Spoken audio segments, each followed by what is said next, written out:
नमस्कार दोस्तों, कानूनी मद से नई जानकारी लीजिए कि 130वां संविधान संशोधन बिल क्या है। संविधान के अनुच्छेद 75 में प्रधानमंत्री और उसकी मंत्रिमंडल के बैठक के बारे में प्रावधान किया गया है। अब नए संशोधन के मुताबिक अगर कोई मंत्री लगातार 30 दिन तक गंभीर अपराध, 5 वर्ष या उससे अधिक की सजा वाले अपराध के आरोप में जेल में हैं तो राष्ट्रपति प्रधानमंत्री की सलाह पर उसे पद से हटा देंगे। यदि प्रधानमंत्री सलाह नहीं देते हैं तो 31वें दिन के बाद वह मंत्री अपने आप पद से हटा हुआ मान लिया जाएगा। अगर प्रधानमंत्री खुद कार्यकाल के दौरान 30 दिन लगातार ऐसा आरोप जेल में रहे तो उन्हें 31वें दिन तक इस्तीफा देना होगा। यदि इस्तीफा नहीं दिया तो उनका पद खुद ब खुद समाप्त हो जाएगा। इस पे जो है अमित शाह क्या कहते हैं ये देखिए। क्या है 1 से 130वें संशोधन में, ये संविधान संशोधन है, इसमें हमने एक प्रावधान किया है कि प्रधानमंत्री, मुख्यमंत्री, भारत सरकार के मंत्री या राज्य सरकार के मंत्री किसी भी गंभीर आरोप में अगर अरेस्ट होते हैं और 30 दिन तक उनको जमानत नहीं मिलती है तो मुख्यमंत्री या प्रधानमंत्री मंत्री के केस में उनको उनके स्थान से मुक्त करेंगे। अगर वो नहीं करते हैं तो अपने आप कानूनन वो मुक्त हो जाएंगे। ये प्रावधान 130वें संवैधानिक संशोधन में हमने किया है।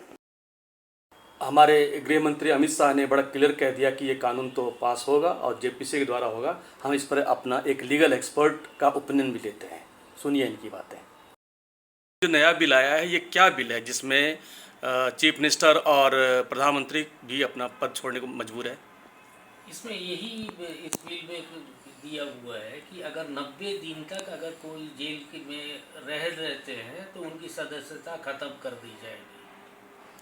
और ऐसा भी है कि उसको अपना उसका जो है पद छोड़ना पड़ेगा, उन्हें पद छोड़ना पड़ेगा। सदस्यता अगर चली जाती है तो पद छोड़ना पड़ेगा। आखिर ये नौबत क्यों आई? इस तरह का जो है कौन सा ऐसा माना कोई एग्जाम्पल है जिससे ये बिल लाना पड़ा? ये एक तरह से देखी जाए तो ये ट्रांसपेरेंसी वाली बात है, ट्रांसपेरेंसी वाली बात है। अच्छा, ऐसा नहीं कि केजरीवाल जो है अंदर से चीफ मिनिस्टर बने रहे, उन्होंने रिजाइन नहीं दिया, इसकी वजह से बिल लाना पड़ा? नहीं, ये कोई ऐसा नहीं है कि किसी को के देखते हुए उसके में लाना पड़ा है। लेकिन अमित शाह ने कहा है कि अगर मान लीजिए कि किसी करप्शन का चार्ज अगर प्रधानमंत्री के ऊपर लगता है या चीफ मिनिस्टर के ऊपर लगता है तो उसे नैतिकता के आधार पर तो उसे रहने का कोई अधिकार नहीं है। शायद ये केजरीवाल की वजह से ऐसा हुआ क्योंकि उन्होंने रिजाइन नहीं दिया था। नहीं, ऐसी बात नहीं है। ये एक तरह से समानता वाली बात है कि एक समान नागरिक अगर हो तो उसके लिए पनिशमेंट है और इनको प्रिविलेज कैसे मिले, मेरा ऐसा मानना है। अच्छा सर, ये तो बिल अभी पास तो नहीं हुआ है ना? अभी पास नहीं हुआ है, ये सिर्फ लाया गया है। और इसमें तो काफ़ी विरोध हो रहे हैं। इसको कमेटी में भेजा गया है, जेपीसी में भेजा गया है, ज्वाइंट पार्लियामेंट्री कमेटी। उसमें दोनों तरफ के सदस्य होते हैं? दोनों तरफ के सदस्य होते हैं और डिस्कशन के लिए रखा जाता है। डिस्कशन के लिए रखा है। उसमें अगर कुछ खामियां हैं तो उसको फिर सुधार की जाती है। तो आपको लगता है कि अपोजिट जितने हैं सरकार के खिलाफ में हैं वो इसमें जेपीसी इसमें जो है इसमें निकालेंगे इस बिल को? हाँ, ये बिल पास होगा, जरूर होगा। धन्यवाद सर जानकारी के लिए। ध्यान रहे, जेपीसी से ये पास होते ही ये कानून बन जाएगा और इसको पहले लोकसभा फिर राज्यसभा में इसको पास कराने के बाद ये कानून बन जाएगा।